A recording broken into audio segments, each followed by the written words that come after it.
Gunmen have killed at least 26 tourists in a resort town in Indian-controlled Kashmir. Police say 17 others were injured, some of them critically. Prime Minister Narendra Modi has vowed to bring the assailants to justice. Rebels in the Muslim-majority region have been waging an insurgency for decades.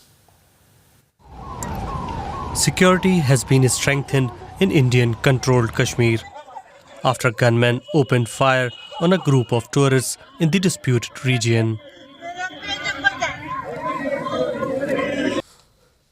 The shooting took place near the resort town of Pahalgam,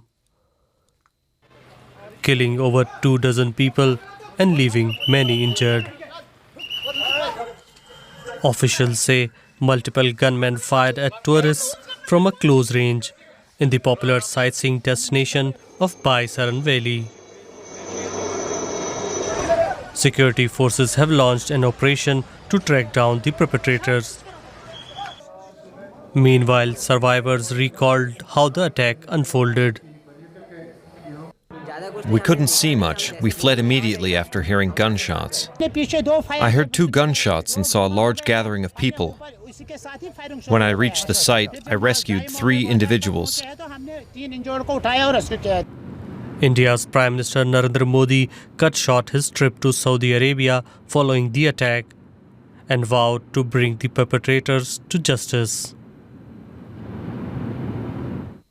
The deadly attack was also condemned by US President Donald Trump and several other world leaders. White House say Trump offered his full support to India against terrorism. Our prayers are with those injured and our nation's support for our ally India. These types of horrific events by terrorists are why those of us who work for peace and stability in the world continue our mission. Militants in the Indian-controlled part of Kashmir have been fighting Delhi's rule since 1989. India and Pakistan both claim the Muslim-majority region, leading to a decades-long conflict that has killed thousands.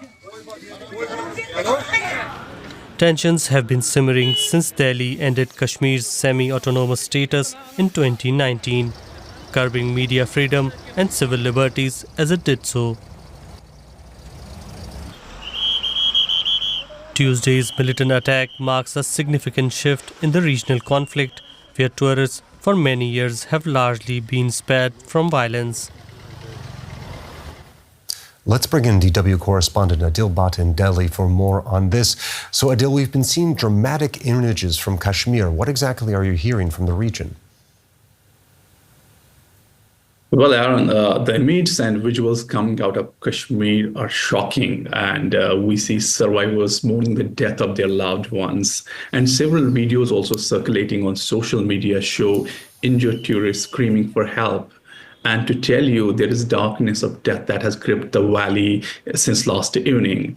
So this attack has happened in Pahalgam region in South Kashmir, which is one of the most popular tourist destinations. Since I grew up in Kashmir and I happen to visit this place quite often, the area which was known for its beauty, bustling with tourists, now has become a site of tragedy. This is in fact, one of the most serious attacks on civilians in the last 30 years, if I remember correctly.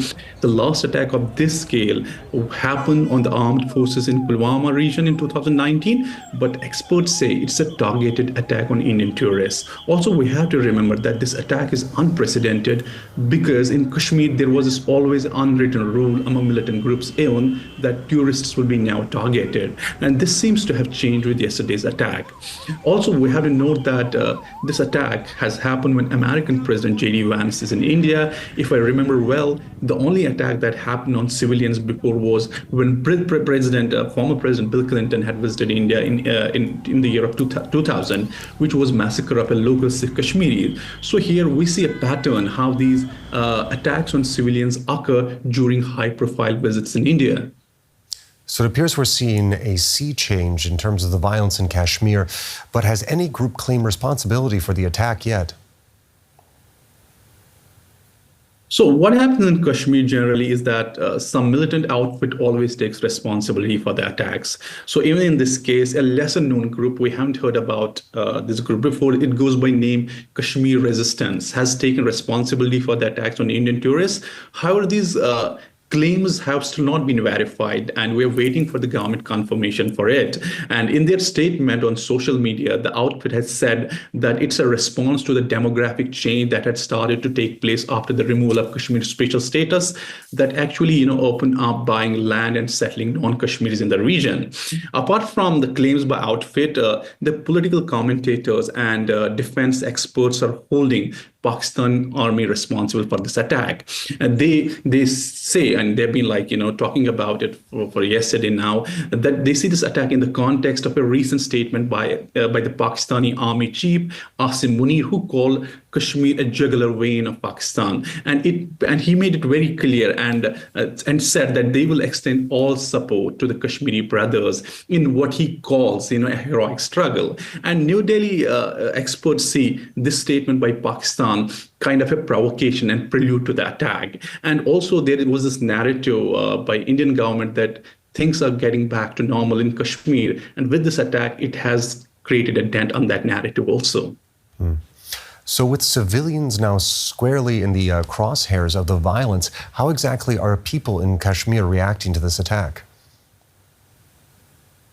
So the local Kashmiris are too shocked, and they are taken aback by this horrific attack. And we need to know that, for many local, tourism in Kashmir is this main source and bread and butter also. And since last evening, I have spoken to several locals in Kashmir, and they told me that this attack is not only an attack on tourists, but it's also attack on their own identity, which is tied to hospitality in Kashmir. For them, it's more than business being impacted. They are shell-shocked, actually. And in fact, many locals from people from Pahalgam region had taken out a candlelight march last night, condemning the attack and extending solidarity to the victims. And one of the local shopkeepers even said that this attack actually violated the trust between Kashmiris and tourists, and that it's going to be very difficult to build that trust again.